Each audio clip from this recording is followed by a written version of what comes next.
Cheap Air Gunner channel. A couple of things I wanted to do with this very short video.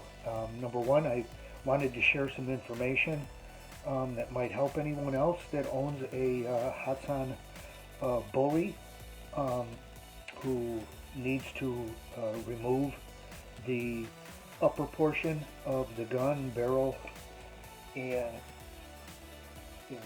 trigger assembly from the lower portion. I also wanted to ask for your guys' help concerning something. First things first, if Airgun Depot has various videos on this particular one, a couple of which is how to adjust your hammer spring tension, and another one on trigger adjustment. But in either case, if you're doing both at the same time or you're doing one at each time, you've got to remove the upper part of the gun from the lower portion of the stock. And the first step in doing that is removing the cheek piece right here.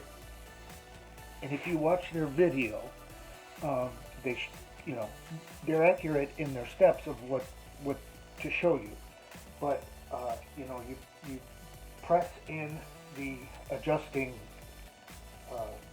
release button all the way. You pull up on the cheek piece until it comes off entirely. Now you got to be careful. You want to keep pressure on that button. You don't want, and turn it on its side so the button's facing up. Gently remove the lock button. Then there's two springs in there, and you want to remove those. They're sticking up higher than the solid portion that the holes are in, that they're sitting inside of. So it's easy to grab and take out. Now, if you watch the Airgun Depot videos where they're doing that and they're removing this, they don't show what I found, at least with my particular gun, and that's underneath those springs. Underneath the springs in mine, there's on each side, there's a tiny ball bearing, just slightly larger than the spring itself. And when I'm talking tiny, if you're familiar with Crosman's pistols and the cross-action safety, if you've ever taken apart a Crosman pistol, you're quite aware of the fact that there's a tiny ball bearing inside there. This is extremely similar, if not the same size. Very small, but it's in there. And just moving your gun, lifting it up, they're going to fall out. And I assume it's just for some extra tension on those springs. Now, whether or not that was a change at some point in the manufacturing process, where they used to use the bearings and now they don't, or vice versa. They didn't use the bearings and now they do. Be careful, because you very well may have those little ball bearings, and if they fall out, and if they fall and roll on your floor or the ground, you most likely are not going to find it. So I wanted to let you guys know about that. That was me with my help. Now, asking you guys for your help, I'm a little bit confused about the velocity numbers that are out there and the one that I was getting off of my Crony.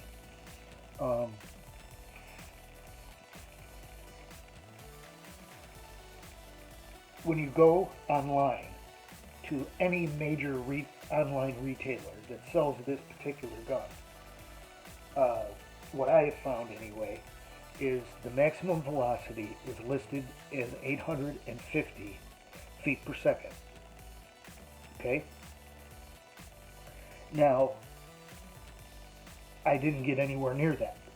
And, shooting the Hatsan slugs, which are on the light end, the lightest 45 caliber ammo I've come across is Air Venturi makes a round ball that's 137 grain.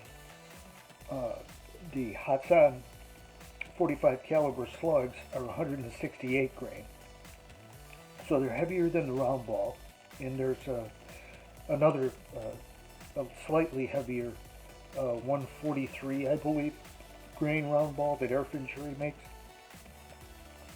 But the next step up, weight-wise and lightness-wise, from the two uh, ball versions of ammunition that I've come across, uh, you're talking about the Hatsan slugs being definitely, as far as slug is concerned, on the lighter side of a slug at 168 grain. Okay? Now, that translates into me being slightly disappointed.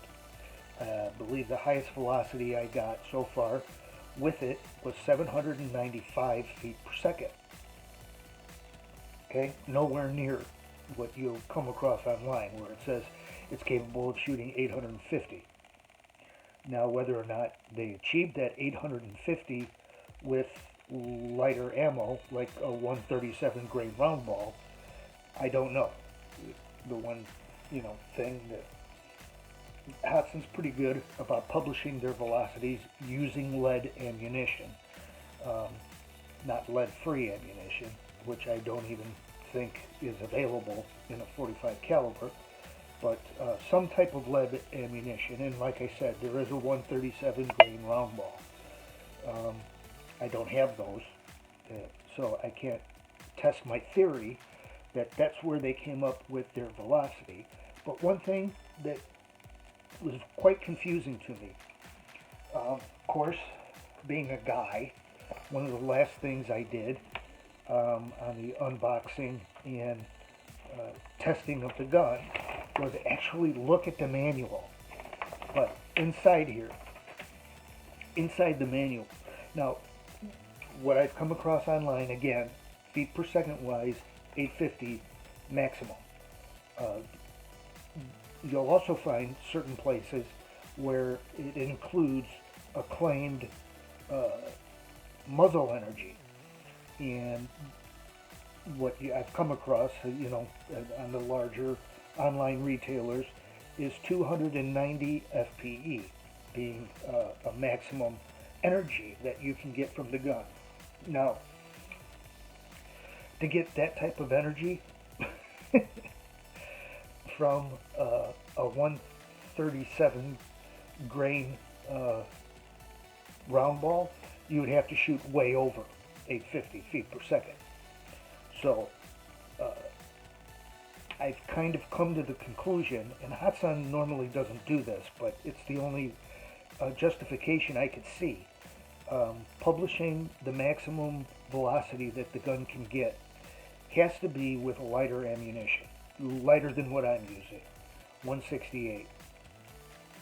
That's assuming there's nothing wrong with my gun. And I'm going to get into that a little bit more as to why I think there isn't anything wrong with my gun.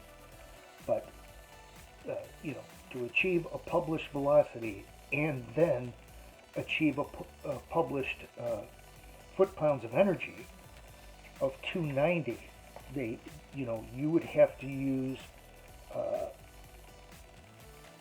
there's no way I can get that foot-pounds of energy from the 168 Hatsan slugs that I have. You'd have to go to a heavier slug, which and maintain a certain velocity. And the only justification I could see for the velocity number and the power numbers that Hatsan has put out there is using a heavier slug to test for energy and using lighter ammunition to test for maximum velocity.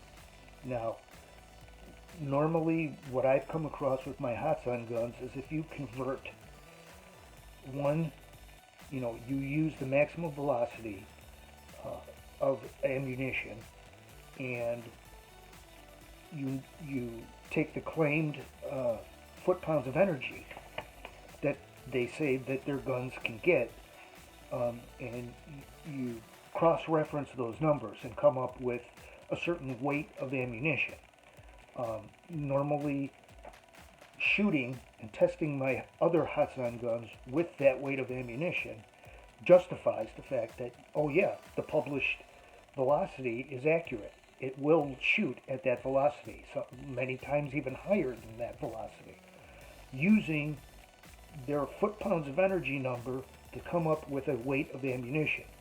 I have ammunition in that weight, I shoot it through the gun, and I get their claimed maximum velocity or even higher. Um, that's normally what I get. The only thing I can see in this situation is that they had to have used extremely light lead ammunition to get 850 feet per second, and to get the power number that they got, 290 FPE, they had to use a slug that is certainly heavier than their own Hatsan slug at 168 grain. Now, in this manual, as I referenced before, the claimed maximum velocity is different than what's published out there. And in just a small amount, so is the published power numbers, foot-pounds of energy that the gun can produce. But anyway, in the manual, it says that in .45 caliber, the Hatsan Hercules bully is capable of shooting 741 feet per second as a max muzzle velocity using lead. Specifically uses that wording on their chart. And probably I'm not going to be able to make that out, but down here, since it's the largest of the ammunition that can be used, is the .45 caliber, and 741 is the maximum velocity that this says. Now that's a huge difference between 741 and 850. So where that number, the 850, comes from, I'm not really sure. At least, the manual that they publish and put in with the guns says that it's only capable of shooting 741 feet per second. Again, what weight ammunition they came up with that number with, I have no idea. But the thing that makes me go back and say, okay, is something wrong with my gun?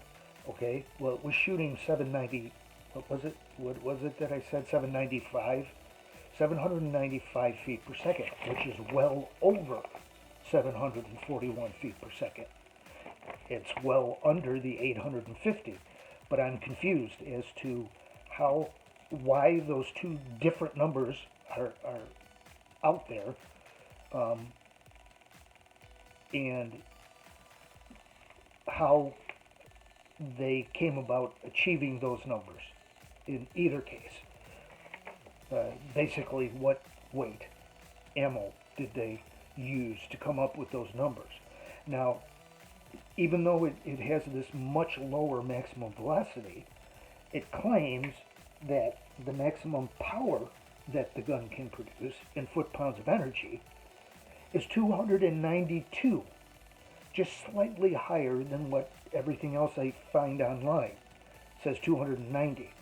So it's saying that the maximum velocity is slower than the number that you find out there online, but that the maximum power that can be produced in foot-pounds of energy is actually slightly higher than what you see out there. So that is really confusing, especially not knowing, okay, what weight ammo did you use to determine a maximum velocity? And was that the ammo? Or if it was different, what weight ammo did you use to determine the maximum foot-pounds of energy? The other thing is they list the maximum foot-pounds of energy that the gun is capable of producing in both metric and SAE. Of course, the 292 foot-pounds of energy is SAE, but it also claims 224 meters per second.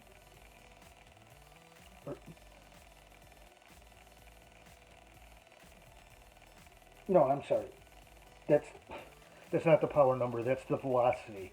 It's comparing 741 feet per second to 224 meters per second. Now, if you convert meters per second to feet per second, 224 actually comes out around 735, or even slower than the 741 that's here. So that's even more confusing. The metric doesn't convert over to match up with the uh, feet per second number that they have here. The feet per second number that they have here doesn't agree with what's out there online. So if anyone out there knows or has a 45 caliber Hatsan bully and has run uh, let's stick to the Hatsan slugs, the 168 gram Hatsan slugs over a chronograph. If you could tell me what kind of numbers you got, I would really appreciate it. I'm just trying to determine what the gun is capable of. Is what Hatsan claims the gun is capable of actually achievable? Unfortunately, there are numbers out there that disagree with one another as far as what Hatsan claims the gun is capable of. So, as far as the 741 here in the manual, which I know for a fact was numbers specifically put out by Hatsan, my gun is shooting well over the 741, which makes me a little bit more comfortable. I wasn't aware of this. I was comparing my numbers I was getting on my Crony completely to what is out there online, that 850 number, and thinking, wow, this is a lot slower than what they claim. And I wonder if something's wrong with my gun. And that's why I think there isn't anything wrong. It's got, everything with the way that it produces a shot. It just feels, I don't know how else to describe this, just feels like it's a powerful gun. But I want to know what it's capable of. So that was it. That's really what I wanted to put out there today. Wanted to share some information about those bearings that I have in my gun that you need to be careful of when removing the cheek piece, which is necessary to do if you're removing the upper part of the gun from the stock of the gun to do anything. Adjust the trigger, adjust the hammer spring tension, work on the cover for the fill port. All of that. The upper part's got to come off of the lower stock, and the cheek piece is the first step, removing it in doing that. Did shoot some shots today with my Hatsan Carnivore. Again, consistent numbers, up right around 800 feet per second, which of course I'm able to get because I modified the gun and worked on the valve and all of the ports that are involved. So that was the other thing I did today, besides ponder and question some of these numbers that are out there for velocity and power of the Hatsan bully. If you have any of your own personal knowledge on how they got those numbers, or just the numbers that you get off of your Crony, that's another question. Now, I've shot some of my other, isn't my Crony. The other guns, like the Carnivore, the 2280 Crossman that I have, the pumper, the backpacker, those velocities that I'm getting off of here are extremely similar to what I was getting with my Crony brand chronograph. So I don't think it's the chronograph. Don't think it is. Don't know for sure. But if you've got a Caldwell chronograph and a Hatsan Bully, a 45 caliber, and you've shot some slugs over your chronograph, I would really be curious as to what numbers you are getting. Again, just share some information and put this out there. I've been on the forums. I put this out there as well, questioning, any 45 caliber Hatsan Bully, Hercules Bully owners out there. Can you share with me the types of velocity numbers you're getting, especially with the Hatsan 168 grain ammunition? I haven't had any replies, so I thought I'd throw the request out there on YouTube as well. If you can help me, that's great. And even, you don't have any personal experience and no knowledge of the numbers that the gun is capable of, thank you for checking out the video anyway. And if you know anyone who owns a Hatsan Bully, please pass along that information about those ball bearings. And I don't want to see somebody sacrifice the quality of their gun because some tiny ball bearings get lost. So that's it. You guys have a great day. Shoot safe, and I'll catch you on the next video. Thanks a lot.